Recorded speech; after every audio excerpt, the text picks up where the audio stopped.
नमस्कार, good morning सबको। जो है सुबह की प्यारी सी नमस्कार। और आप पंजाब केसरी टीवी देख रहे हैं। मैं संजीव शर्मा हूं।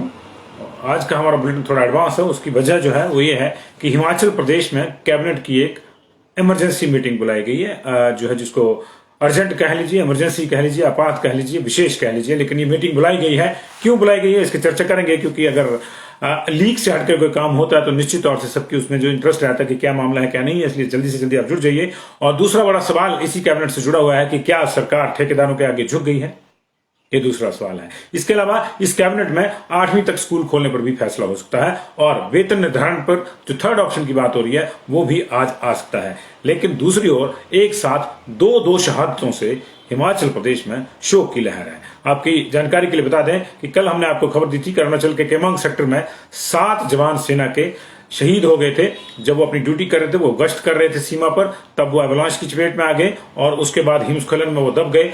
2 दिन की मशक्कत के बाद उनको निकाला गया और उनमें से एक भी जीवित नहीं बचा पाया गया किसी को भी, और सारे के सारे 7 जवान शहीद हो गए। जम्मू कश्मीर राइफल के सारे जवान थे। इसमें से 2 जवान हिमाचल के भी बताए जा रहे थे। कल हमने आपको बताया था, जिसमें से एक की पुष्टि करी थी। घुमारवीं के अंकेश भारद्वाज जो सेऊ गांव के रहने वाले हैं वो शहीद हो गए। 21 साल उनकी जो है उम्र है। और अभी हमने कल रात को आपको बताया था कि कांगड़ा से भी एक जवान के शहीद होने की खबर आ रही है।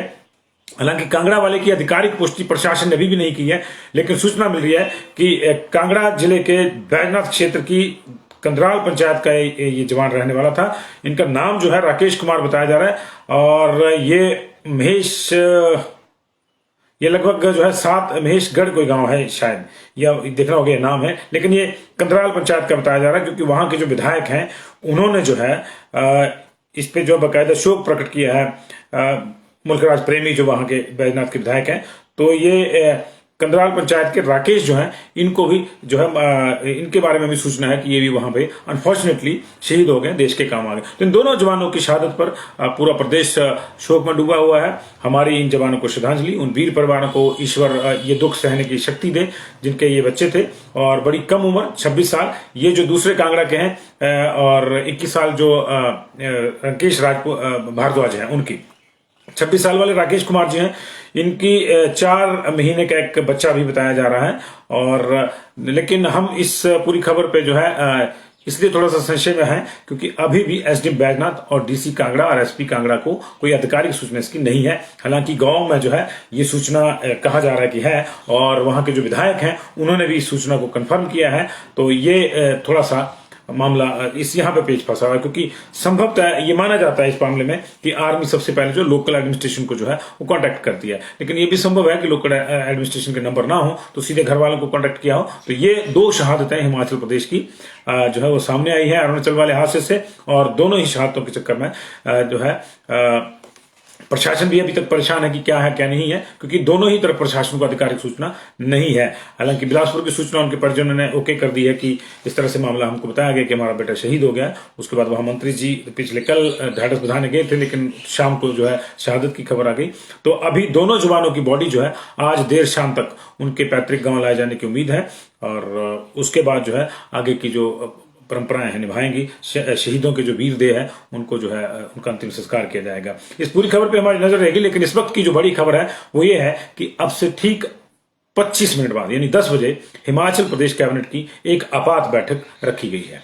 आपात बैठक हम इसको इसलिए कह रहे हैं क्योंकि ये शेड्यूल नहीं थी। कल जो मंत्रिमंडल की बैठक का एक सूचना आई थी वो आई थी 14 फरवरी की, और बुलेटिन खत्म होते होते हमने आपको बताया था कि एक नई सूचना आ गई है कि एक सर्कुलर जारी करके मंत्रियों को तुरंत प्रभाव से सुबह 10 बजे कैबिनेट की मीटिंग के लिए बुलाया गया है। जबकि 3 ही मंत्री कल थे राजधानी में, और एक स्वास्थ्य मंत्री, एक तकनीकी शिक्षा मंत्री और एक शहरी आवास मंत्री सुरेश भारद्वाज, रामलाल मार्कंडे और सैजल। बाकी मंत्रियों को जो है अर्जेंट नोटिस भेज के बैठक के लिए बुलाया गया है।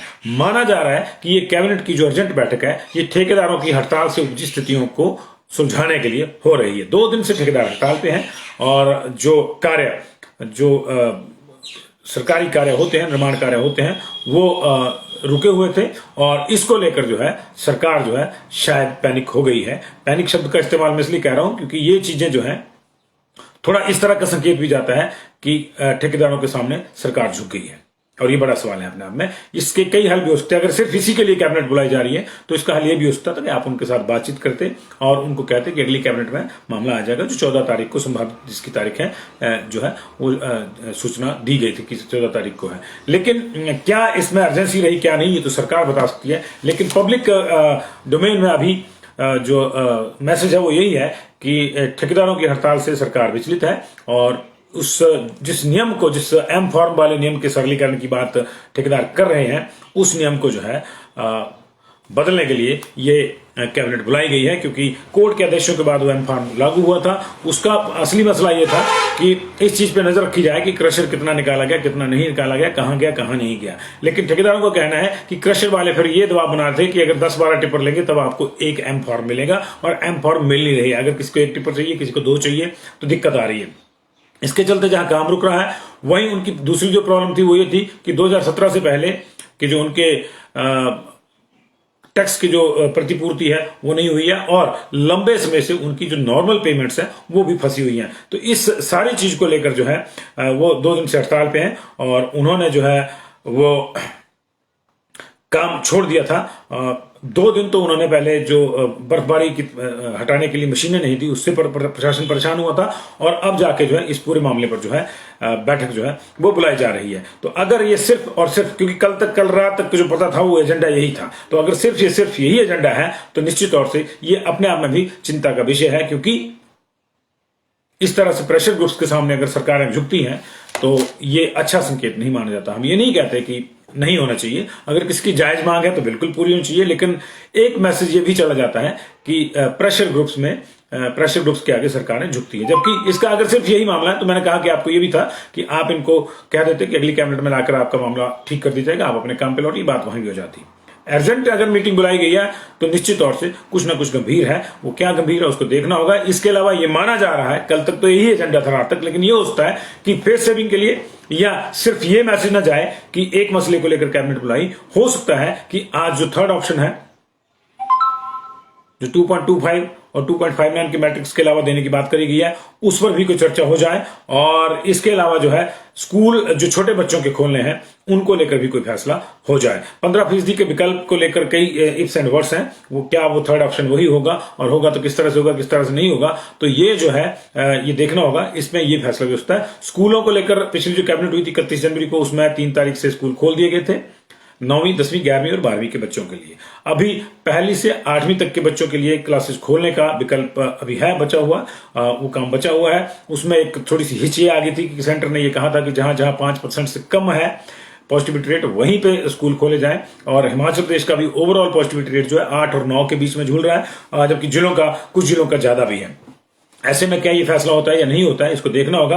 नाइट कर्फ्यू को हटाने पर भी कोई फैसला हो सकता है। ये एजेंडे में जो है लास्ट मोमेंट पे कुछ आइटम जुड़ सकती है, ताकि ऐसा ना लगे कि किसी एक एजेंडे स्पेशल को लेकर जो है कैबिनेट बुलाई जा रही है। कैबिनेट के एजेंडा क्या होगा क्या नहीं होगा, ये कैबिनेट का अपना प्रेरोगेटिव है, उस पर हमारा कोई जो है टिप्पणी नहीं है। लेकिन अगर ये ठेकेदारों के ही मामले पे बुलाई गई है तो निश्चित तौर से इसके जो संदेश है सामान्य जनता में वो यही है कि ठेकेदारों की हड़ताल के आगे सरकार झुक गई है, और उसको आनंद में कैबिनेट बुलाकर जो है नियमों में संशोधन करना पड़ रहा है। अब ये होता है नहीं होता, उसके बाद ये सारी चीजें होंगी। अगली खबर की ओर बढ़ते हैं। कोविड की अगर बात करें तो हिमाचल प्रदेश में पिछले कल 762 नए केसेज आए थे, 1372 लोग ठीक हुए थे, और हमारे जो एक्टिव केसेज हैं वो अभी जो है कम होके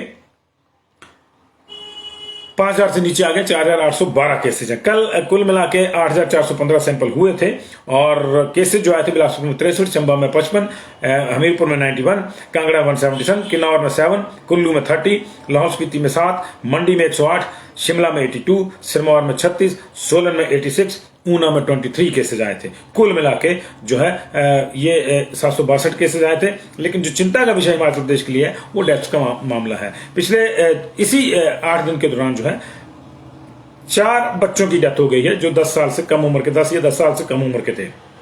15 ऐसे लोगों की डेथ हुई है जो